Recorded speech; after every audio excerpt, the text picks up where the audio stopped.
So I want you to imagine, just for a second, that you are packing your bags for the absolute trip of a lifetime. Yeah, the kind of trip you save up years for. Exactly. I mean, maybe you're celebrating a retirement or like a major anniversary, and you've paid up to 22,000 euros for a ticket on this luxury expedition cruise. Which is a massive investment. Huge. And you are heading out to the most pristine, totally isolated, frozen edges of Antarctica and, the remote islands of the South Atlantic. Right, you're expecting calving glaciers and penguins. Yeah, rare albatrosses, the whole deal. But what you do not expect at all is to suddenly find yourself trapped in this floating medical mystery, just completely isolated from the rest of the world. Just sort of wondering if the air in the dining hall is even safe to breathe. Exactly. And that's exactly what we're looking at today. For today's deep dive, we are synthesizing this massive stack of global sources. We've got data from the World Health Organization, the European Center for Disease Prevention and Control, local Canary Island news, global health wires, all to understand this rapidly evolving crisis aboard a Dutch-flagged cruise ship called the MV Hondius. Yeah, it's an incredibly tense situation because when you step onto a vessel bound for the literal edge of the map, you're implicitly accepting some physical risk. Right, rough seas, extreme weather, sure. Exactly. But you definitely don't anticipate becoming the epicenter of a multinational epidemiological crisis. No, not at all. And the sheer isolation of an Antarctic expedition means that, well, when something goes wrong at a microscopic level, those consequences are just magnified by thousands of miles of open ocean. Right. And to set the stage for you, as of today, May 8th, 2026, we are dealing with a deadly outbreak of the Andes hantavirus, which is an exceptionally rare pathogen. We've got 3 people dead.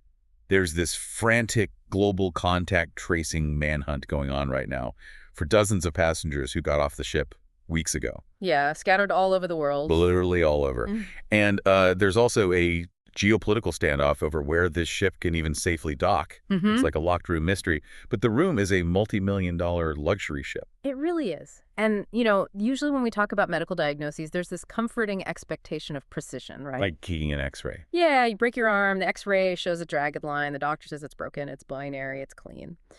But when you step into the world of rare, stealthy pathogens emerging in the middle of the sea, that X-ray machine is basically useless. Because you're dealing with an invisible threat. Exactly, a threat that no one even realizes is there until it is almost, well, too late to contain it. Right. So our mission today is to kind of strip away that viral panic you see in the headlines. Because there's a lot of it right now. So much. We want to separate the panic from the epidemiological facts.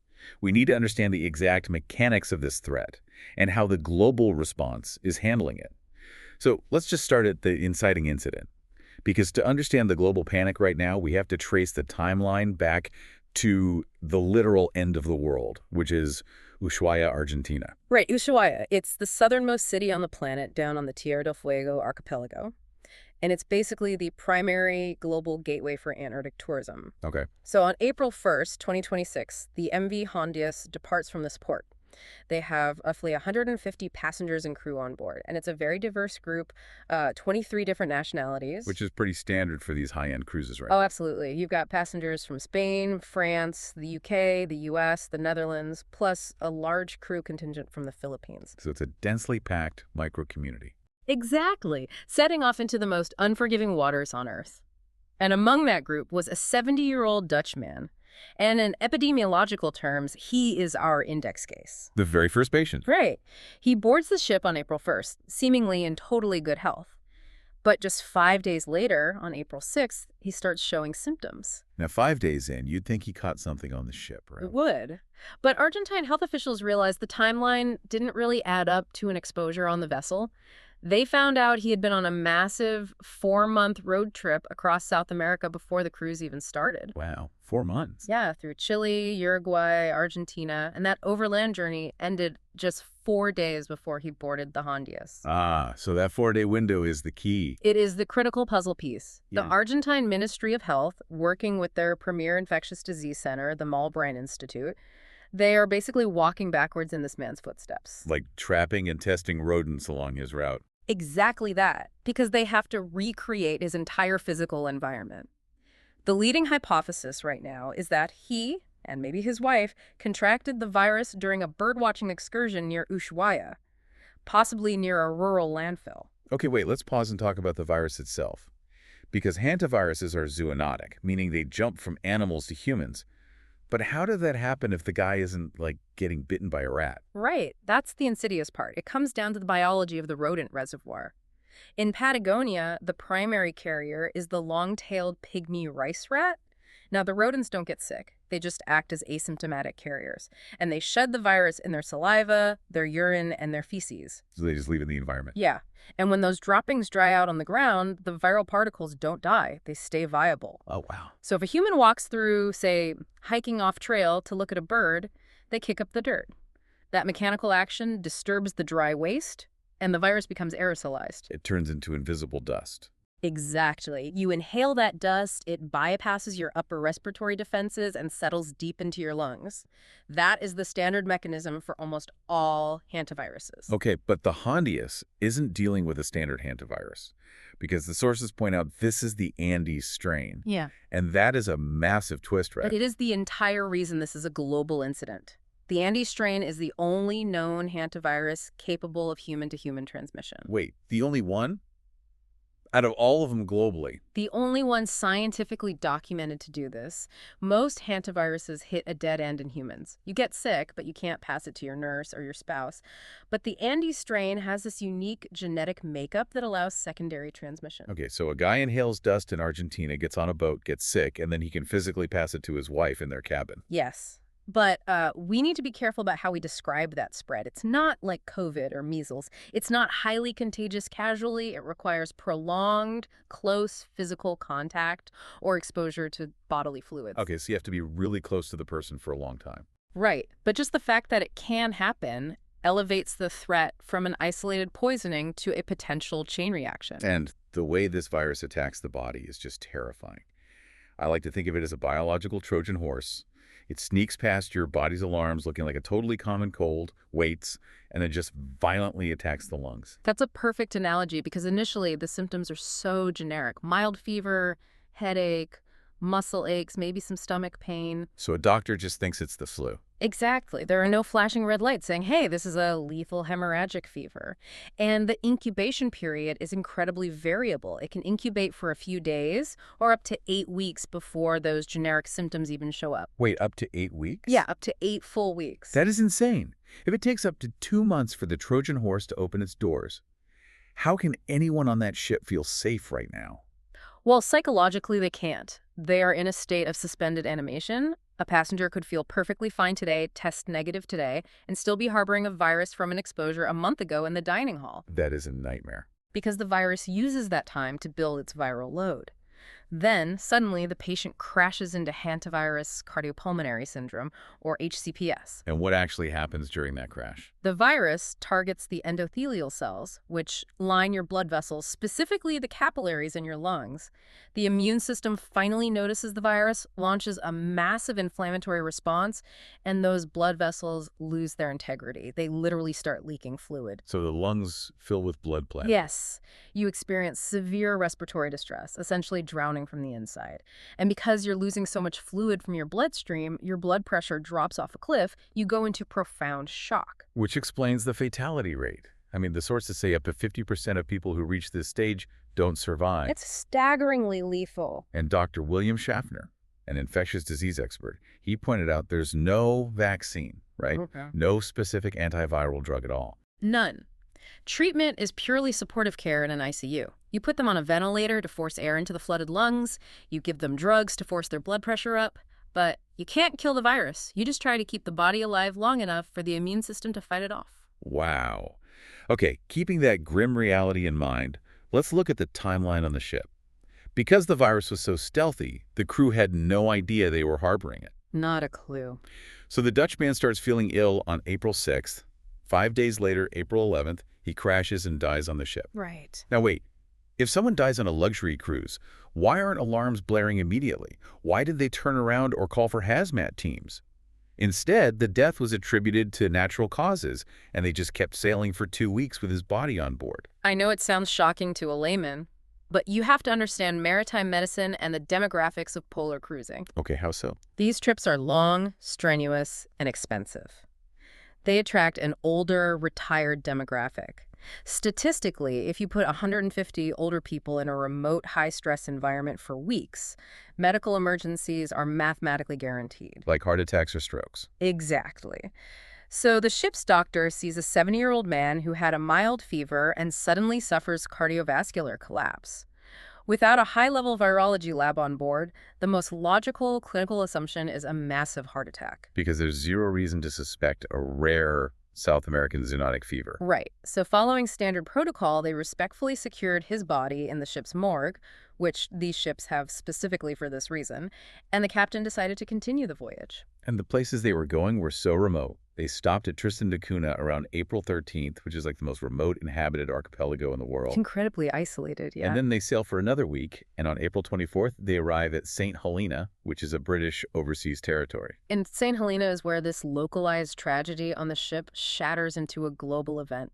Right, because 30 passengers decided to get off the ship there to end their cruise early, including the deceased man's 69-year-old widow.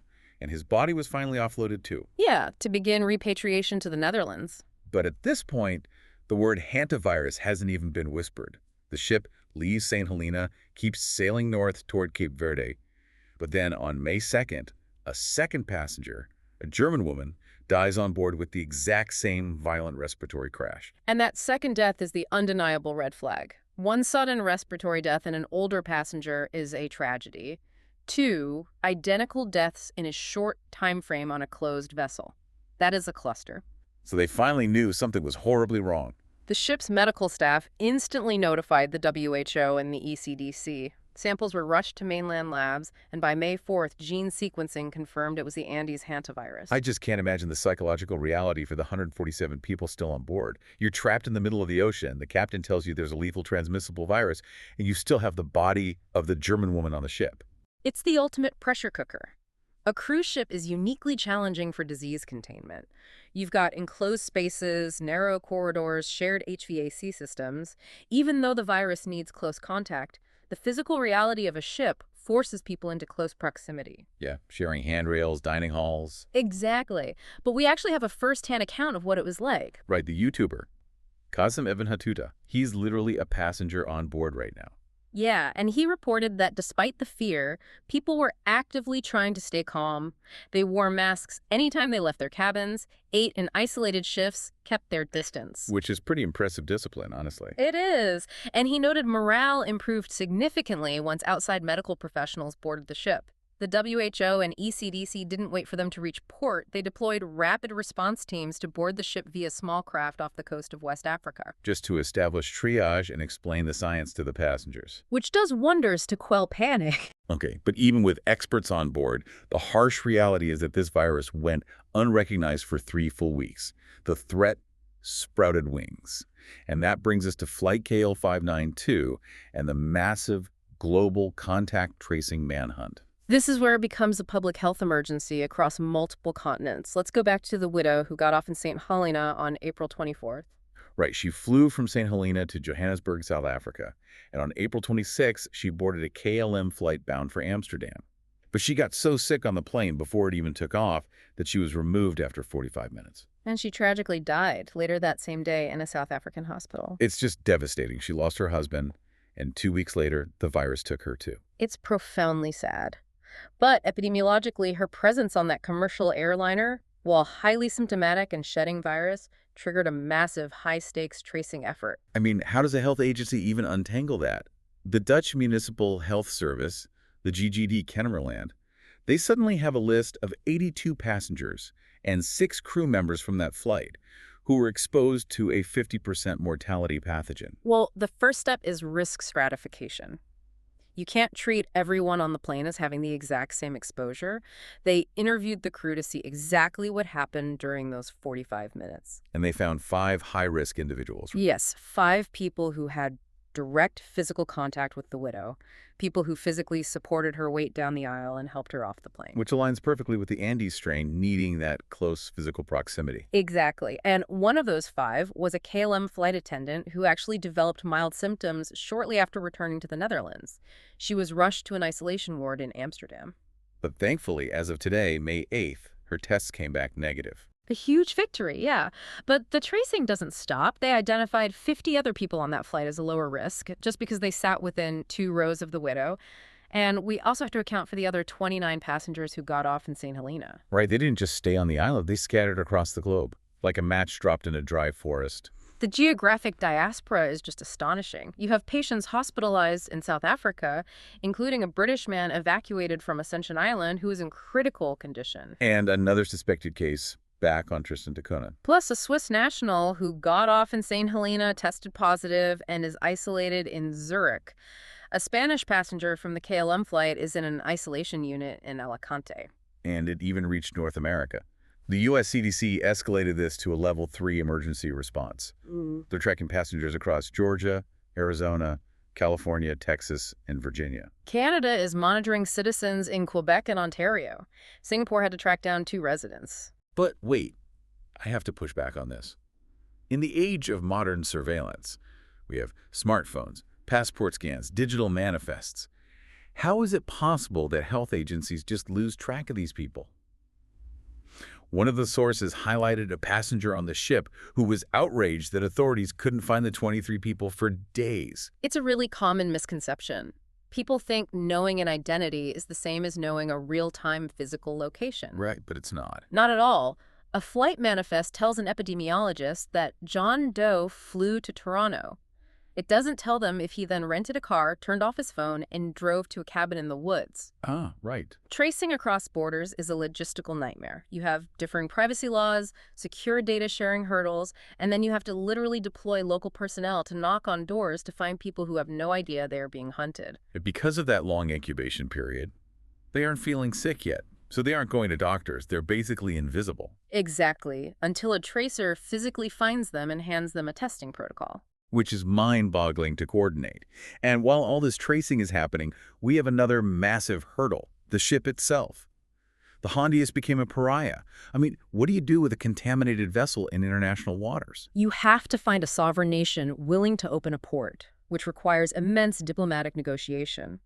On May 3rd, the ship arrives off the coast of Praia in Cape Verde. And Cape Verde says absolutely not. Which was an entirely rational decision for them. Their local healthcare infrastructure just didn't have the specialized isolation units or ICU capacity for a highly lethal outbreak. Letting them dock would have put their whole population at risk. But they didn't completely abandon them. No, they set up an isolation area on the docks, ferried medical supplies out, and helped facilitate airlifting the most critically ill patients. And those evacuations on May 6th were incredibly dramatic. 3 critical patients, a Brit, a Dutchman, and a German, were taken off via specialized air ambulances. And in this insane twist, one of those flights experienced a massive emergency. Yeah, flying a patient in a specialized isolation pod is incredibly complex.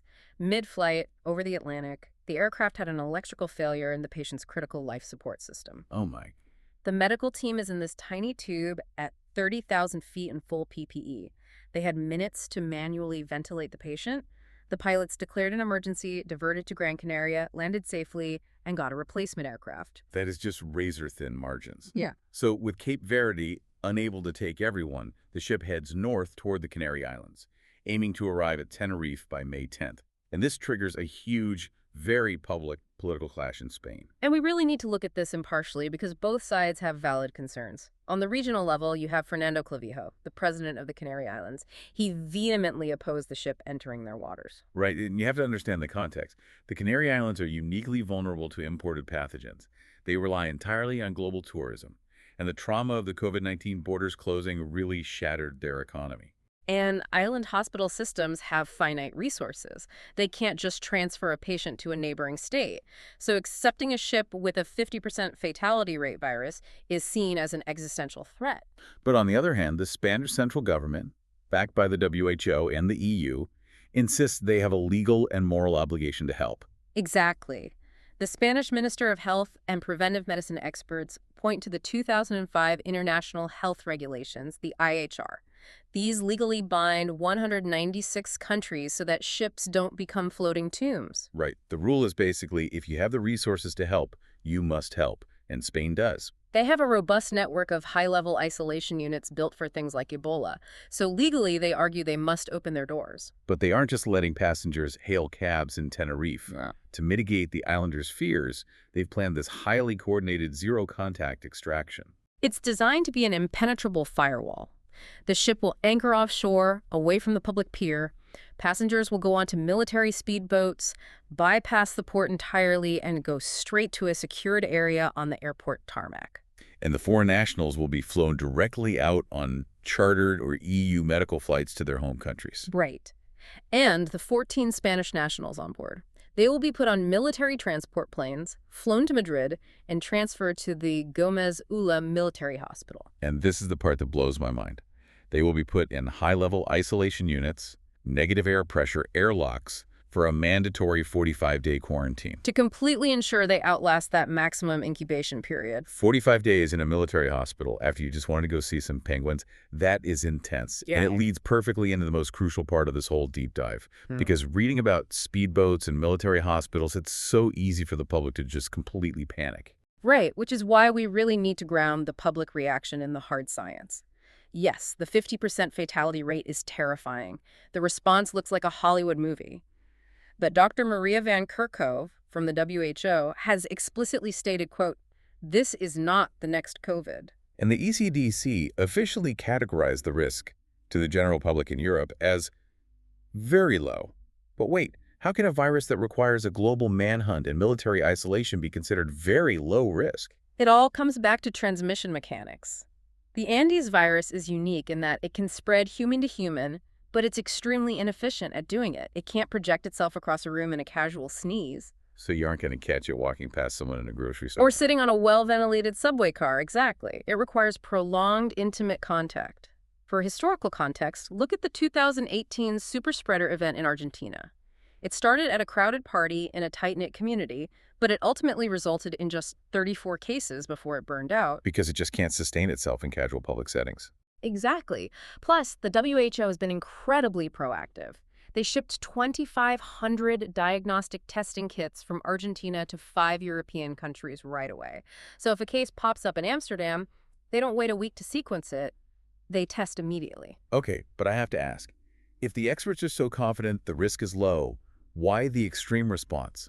Why the 45-day quarantines and the CDC Level 3 alerts? Doesn't the extreme response contradict the don't panic messaging? That is the crucial question, and it highlights what we call the precautionary paradox. The reason the public is safe, the very reason the risk is very low, is because they are treating it with this overwhelming military precision. Wait, the precautionary paradox. I like that. Think of the Ebola response in West Africa. Public panic was huge, but the global threat stayed low because of massive containment at the source. When a pathogen has a 50% mortality rate, you don't rely on it being inefficient at spreading. You contain it with overwhelming force so it never becomes a public threat. So the military speedboats and quarantines are the firewall. Exactly. If they treated it casually and let people take taxis home, then it would become a severe threat. The frightening action on the news is exactly why you can sleep soundly at night. Wow, so the cure looks as scary as the disease, but it's the reason we're safe. That totally reframes it. It really does. So as we wrap up this deep dive, let's just trace this incredible journey. We started with one single tragic environmental exposure in Patagonia. That invisible event boarded a luxury ship, hid for weeks, and triggered a multinational tragedy. It sparked a global tracing race, aeromedical evacuations, and mobilized militaries. And while the headlines will scream about deadly viruses and blocked ports, understanding these granular mechanics should give you a deep sense of comfort. The international health system is working exactly as it was built to do, extinguishing these biological sparks before they catch fire. Totally. And, we always like to leave you with a final thought to mull over. Consider this. The 70-year-old index case likely inhaled a microscopic invisible particle of dust while birdwatching. And weeks later, that one invisible particle activated international treaties, diverted aircraft, and locked down ports. It really forces us to ask, in a world where you can travel from the most remote corner of Patagonia to Europe in under 48 hours, is a concept of isolation, just an illusion.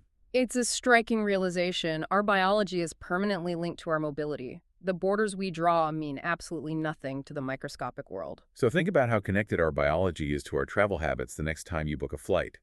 That X-ray machine we talked about earlier might be broken for rare pathogens, but the medical community is building a better one in real time, tracking invisible threats before they reach your doorstep. Thanks for joining us on this deep dive. Stay curious, stay informed, and we'll see you next time.